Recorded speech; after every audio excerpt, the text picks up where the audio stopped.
So I was not a big fan of, though I understand what the Browns were doing when they released Sheldon Richardson. I guess that meant that at the time he wanted to explore his options and was unwilling to restructure his contract. But he knows we want them. He want him. We want him, but we can't afford to pay everybody. I mean, we're trying to build and increase. Like our right now, our window is small as far as like we have money to spend, but we've been saving money every year, and it rolls over and becomes. You can go over the cap without a penalty with the rollovers. Like, let's say you don't spend 10 million in 2018, and you don't spend 11 million in 2019, and you don't spend 8 million in 2020. That's 29 million that you can go over the cap. I'm not sure exactly how it works, but I know we've been leading the league in that, and eventually we're gonna need to keep some of these guys. Baker Mayfield, for example, he's going to be making it probably around 30 million, depending on how he does this year. There's Chubb, there's Ward, there's so many players that are coming up. The safety that we picked up last year, I think from the Jacksonville Jaguars, he's going to come up soon. We got, our I forget I'm sorry, for lack of the offensive guard we had last year. That give me a second. I don't want to totally.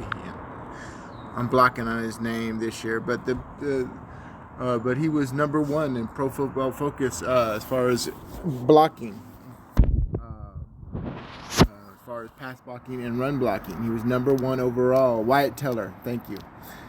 So these players are going to need to be kept, and that's part of what our draft team was about. It wasn't just about filling holes right now. It was about filling holes later. But one of the things I want to talk about, back to Sheldon Richardson, is the fact that we haven't been just sitting on our hands. Defensive tackle was definitely a weakness afterwards. And give me a second, and I'll pull up who we just. And it's going to be a little bit longer when this comes up, but as far as just a couple weeks ago, we signed up 4 defensive tackles, so it might not be right away because it's a premiere, but we added 4 people since Saturday, rounds 4 through 7 of the draft. Give me a second and I'll pull that up for just defensive tackle. Give me a minute. Okay, so we saw Demian Square, who is a long-time starter, I think he played in 100 or more straight games.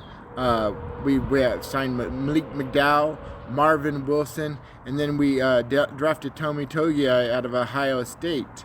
So 4 new defensive tackles in a position that would have been a weakness. Now, they're still not ruling out re-signing Richardson. It may still happen, but it's going to have to be in a number we like. My next video is probably going to be about defensive end, because I'm still really worried about it.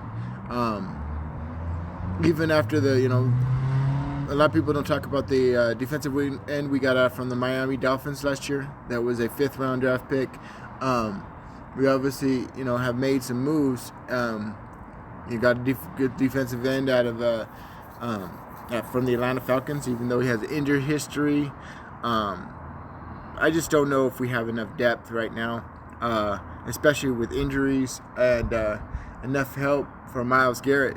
But I like the fact that we're giving competition for these guys.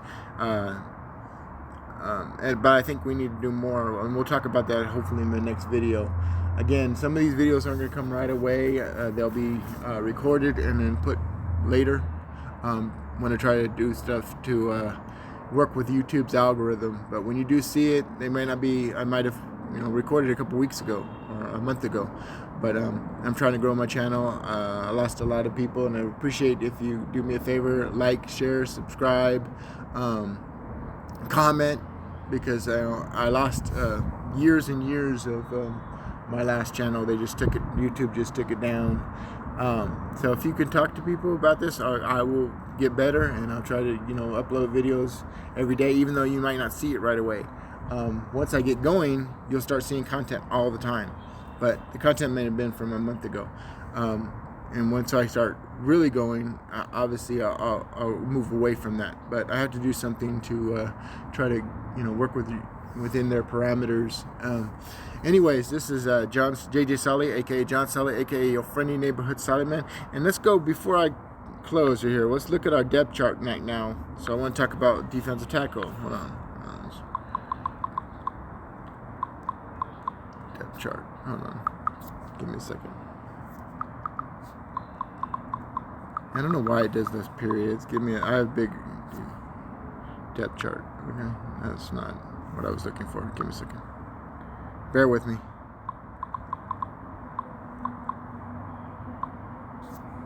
All right.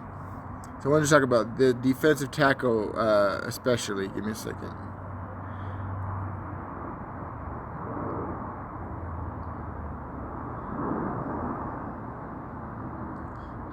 Hopefully it's just all of it. Okay, Elliott Jordan is probably going to be the starter, and probably Malik Jackson will be the starter. Of course, it could be Adder Billings too. It could be Adder Billings and Malik Jackson with Elliott as the main backup. But then we got Tommy Togiai, we got Sheldon Day, we got Malik McDowell, we got Marvin Wilson, and we got Damian Square.